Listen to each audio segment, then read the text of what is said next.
Hi. George's Marvellous Medicine, Chapter 3. George begins to make the medicine. George took an enormous saucepan out of the cupboard and placed it on the kitchen table. "George!" came the shrill voice from the next room. "What are you doing?"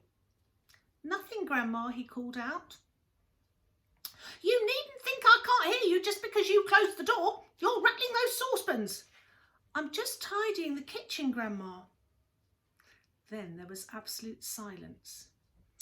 George had no doubts whatsoever how he was going to make this famous medicine.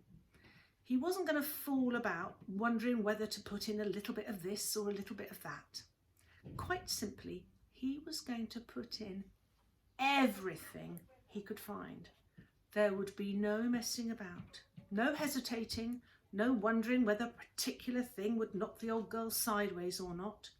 The rule would be this: if it was runny or powdery or gooey, in it went. Nobody had ever made a medicine like that before. If it didn't actually cure Grandma, then it would anyway cause some exciting results. It would be worth watching. George decided to work his way round the various rooms one at a time, carrying the enormous two-handled saucepan before him. First, he went upstairs. In the bathroom, he gazed longingly at the famous and dreaded medicine cupboard, but he didn't go near it. It was the only thing in the entire house he was forbidden to touch. He had made solemn promises to his parents about this, and he wasn't going to break them. There were things in there, they had told him, that would actually kill a person. And although he was out to give Grandma a pretty fiery mouthful, he didn't really want a dead body on his hands. George put the saucepan on the floor and went to work. Number 1 was a bottle labelled Golden Gloss Hair Shampoo. He emptied it into the pan. That ought to wash her tummy nice and clean, he thought. And here he is in the bathroom.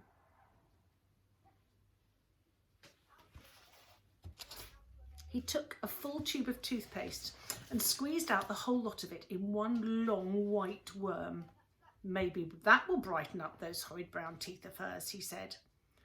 There was an aerosol can of super foam shaving soap belonging to his father. George loved playing with aerosols. He pressed the button and kept his finger on it until there was nothing left. A wonderful white mountain of foam built up in the giant saucepan. With his fingers, he scooped out the contents of a jar of vitamin-enriched face cream. In went a small bottle of scarlet red nail varnish. "If the toothpaste doesn't clean her teeth," George said, "then this will paint them as red as roses." He found another jar of creamy stuff labelled hair remover. "Smear it on your legs," it said, "and allow to remain for 5 minutes. George tipped the whole lot into the saucepan. There was a bottle with yellow stuff inside it called Dishworth's famous dandruff cure. In it went.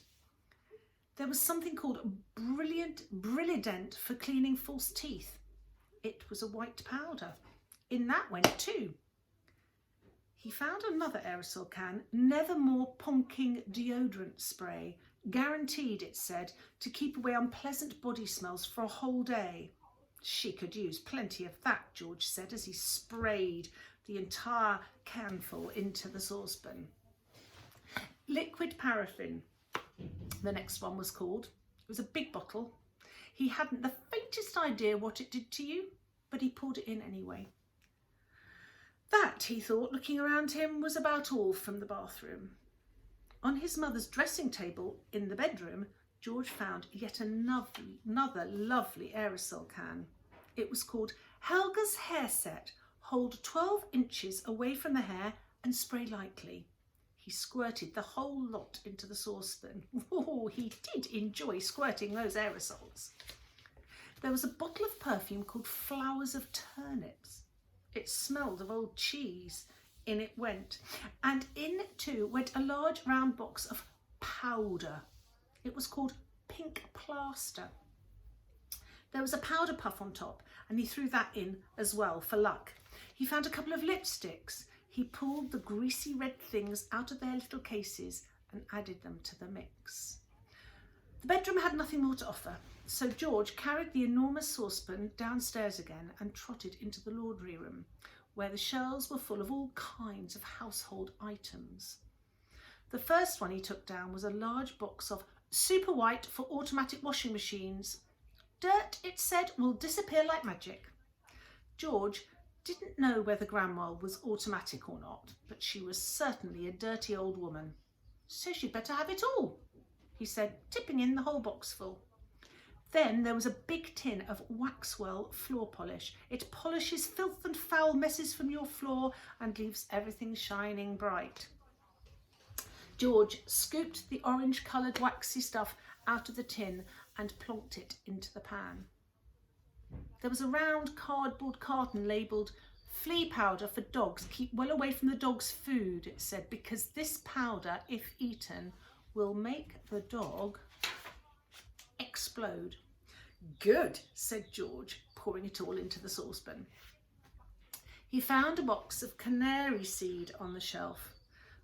Perhaps it'll make the old birds sing, he said, and in it went. Next, George explored the box of shoe cleaning materials, brushes, tins, dusters. Well now, he thought, Grandma's medicine is brown, so my medicine must be brown too, or she might guess and get suspicious. The large tin he chose was labelled dark tan. Splendid. He scooped it out with an old spoon and plopped it into the pan. He would stir it up later. On his way back to the kitchen, George saw a bottle of gin standing on the sideboard. Grandma was very fond of gin. She was allowed to have a small nip of it every evening. Now he would give her a treat. He would pour in the whole bottle, and he did. Back in the kitchen, George put the huge saucepan on the table and went over to the cupboard that served as a larder. The shelves were bulging with bottles and jars of every sort. He chose the following and emptied them one by one into the saucepan. A tin of curry powder, a tin of mustard powder, a bottle of extra hot chili sauce, a tin of black peppercorns, a bottle of horseradish sauce. There, he said aloud, that should do it. George, came the screechy voice from the next room. Who are you talking to in there? What are you up to? Nothing, Grandma, absolutely nothing, he called back. Excuse me, my screechy granny voice. Is it time for my medicine yet? No, Grandma, not for about half an hour. Well, just you see you don't forget it. I won't, Grandma, George answered. I promise I won't. That's the end of chapter 3.